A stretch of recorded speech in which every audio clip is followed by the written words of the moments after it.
शांतपुर नाम का एक छोटा सा कस्बा था जहां सब लोग एक दूसरे को जानते थे। उसी कस्बे में रहते थे शर्मा जी, जो रिटायर हो चुके थे, और उनके साथ रहते थे उनका बेटा अमन और बहू प्रिया। घर 3 मंजिला नहीं था, बस 2 कमरे, एक रसोई और एक आंगन वाला छोटा सा घर। मगर उसमें प्यार की कोई कमी नहीं थी। कम से कम बाहर से देखने वालों को ऐसा ही लगता था। शर्मा जी का बेटा अमन शहर के एक दफ्तर में काम करता था और रोज सुबह 8 बजे ऑफिस निकल जाता था। प्रिया सुबह सुबह उठकर सबके लिए नाश्ता बनाती, घर साफ करती और फिर अपने कामों में लग जाती।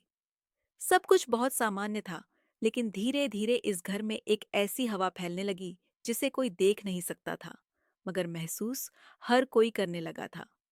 शर्मा जी बहुत सादे और शांत स्वभाव के इंसान थे। रिटायरमेंट के बाद वो ज्यादातर समय अखबार पढ़ने या मंदिर जाने में बिताते थे। लेकिन जब से अमन की शादी हुई थी, उन्हें लगता था कि घर का माहौल पहले जैसा नहीं रहा। प्रिया अपने काम में बहुत निपुण थी, मगर कभी-कभी उसके शब्दों में एक तीखापन झलकता था।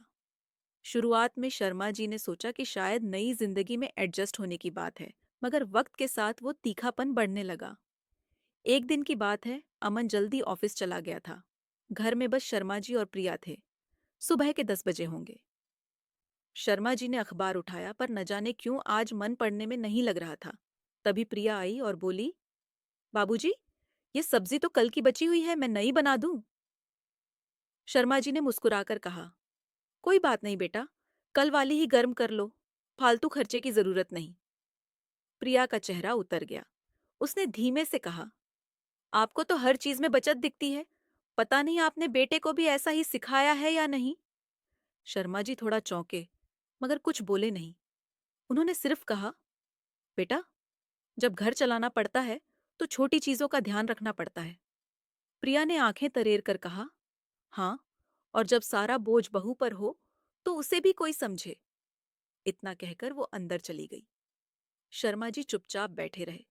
उन्होंने सिर झुकाया और मन ही मन सोचा, इस लड़की के मन में आखिर इतनी कड़वाहट क्यों है। दिन बीतते गए। अमन को तो कुछ भी महसूस नहीं होता था, क्योंकि वो सारा दिन बाहर रहता था। मगर घर के भीतर का माहौल दिन ब दिन भारी होता जा रहा था। कभी पानी का गिलास देने में प्रिया ताना मार देती, कभी खाना देर से देती। शुरू में शर्मा जी ने उसे अनदेखा किया, मगर धीरे धीरे वो बातें दिल में चुभने लगी। एक दिन तो हद ही हो गई। शर्मा जी हल्का सा बुखार लेकर बैठे थे, और जब उन्होंने पानी मांगा तो प्रिया ने कहा, इतनी उम्र हो गई, अब खुद से उठकर पानी भी नहीं ले सकते। शर्मा जी के हाथ कांप गए, पर वो कुछ बोले नहीं। उन्होंने बस धीरे से कहा, माँ होती तो शायद ऐसे दिन देखने को न पड़ते। वो बात सुनकर प्रिया पलट गई, मगर उसके चेहरे पर शर्म नहीं थी, बस चिढ़ थी। शाम को जब अमन आया तो शर्मा जी ने कुछ नहीं बताया।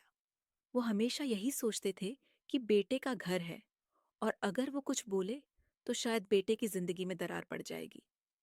लेकिन अमन को भी धीरे धीरे कुछ गलत लगने लगा था। प्रिया अक्सर उससे कहती, तुम्हारे पिताजी को लगता है मैं उनकी नौकरानी हूँ, हर बात में टोकते हैं। अमन उलझन में पड़ गया। एक तरफ पिता का सम्मान था, दूसरी तरफ पत्नी की शिकायतें। मगर अमन के मन में पिता के लिए गहरा स्नेह था। उसने कई बार कोशिश की कि दोनों के बीच का तनाव खत्म हो जाए, लेकिन जब भी वो बात करने की कोशिश करता, प्रिया भावनाओं का नाटक कर देती, रोने लगती, कहती कि उसे कोई नहीं समझता।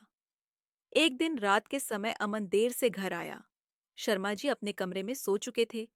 प्रिया ने दरवाजा खोला और बिना कुछ बोले अंदर चली गई। अमन ने देखा कि खाना भी नहीं रखा गया था। उसने जाकर फ्रिज से खुद कुछ निकाला और खा लिया।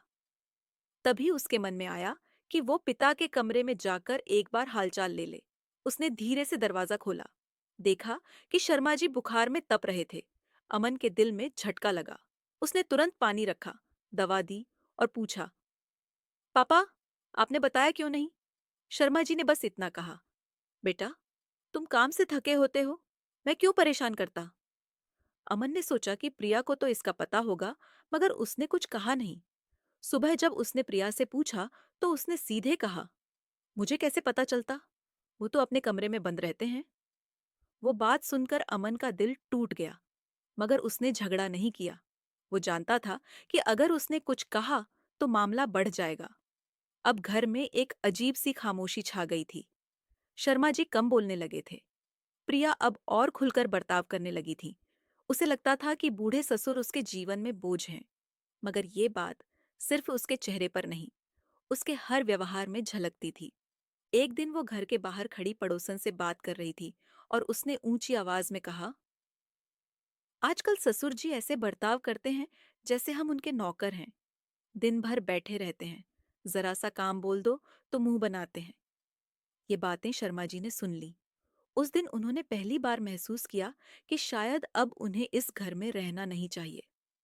रात को वो मंदिर गए और पंडित जी से बोले, पंडित जी, अगर कोई अपना ही आपको अजनबी बना दे तो क्या करना चाहिए?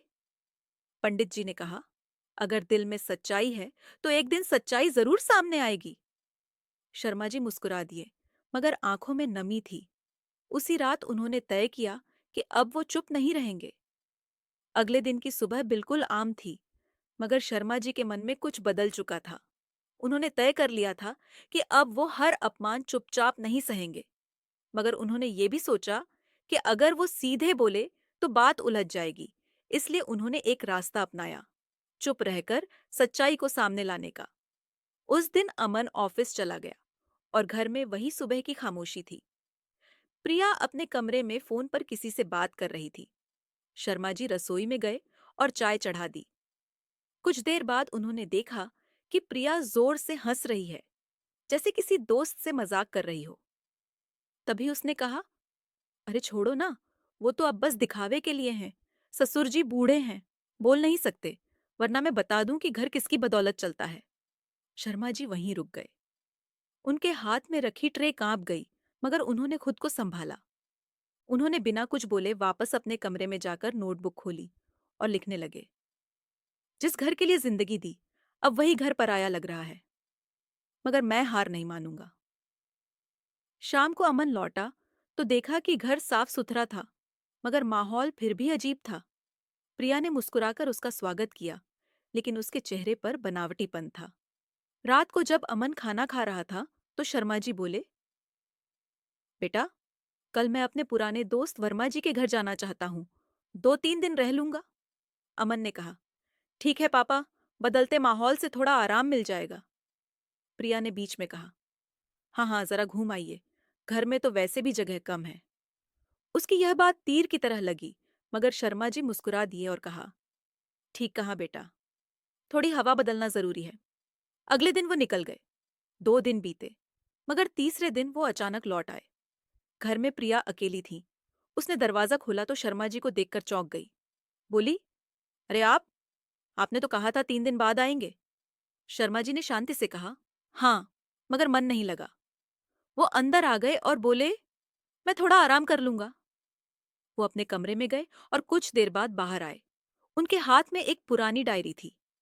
शाम को जब अमन आया तो शर्मा जी ने कहा, बेटा, मेरे पास एक जरूरी बात है जो मुझे आज ही कहनी है।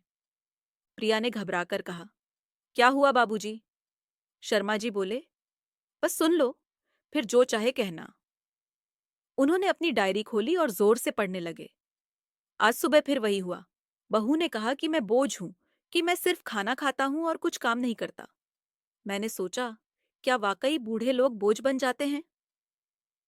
अमन ने एक पल के लिए सिर उठाया। प्रिया का चेहरा उतर गया।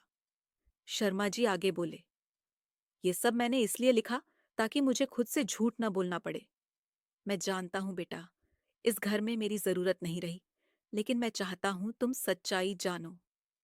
उन्होंने डायरी बंद की और बोले, जब मैं गया था तो वर्मा जी के बेटे ने मुझसे कहा, अंकल, अगर घर में कोई गलत फहमी है तो उसे बोलकर दूर कीजिए, वरना जहर बन जाएगी। आज मैं वही करने आया हूं। अमन ने धीमे से पूछा, क्या गलत फहमी पापा? शर्मा जी ने कहा, गलत फहमी ये कि मैं प्रिया के खिलाफ हूं, जबकि मैंने हमेशा उसे बेटी माना।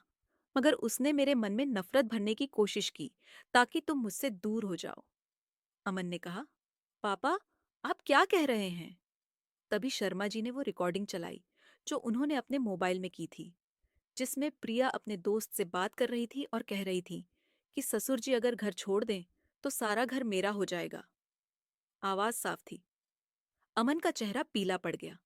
उसने प्रिया की ओर देखा और पूछा, क्या ये सच है? प्रिया कुछ पल के लिए चुप रही, फिर बोली, मैं मैं तो मजाक कर रही थी। शर्मा जी ने धीरे से कहा, रिश्तों का मजाक जब बन जाए तो घर टूटते देर नहीं लगती।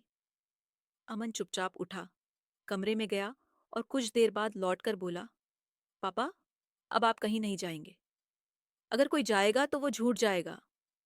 प्रिया फूट फूट कर रोने लगी, मगर इस बार किसी ने उसे नहीं रोका।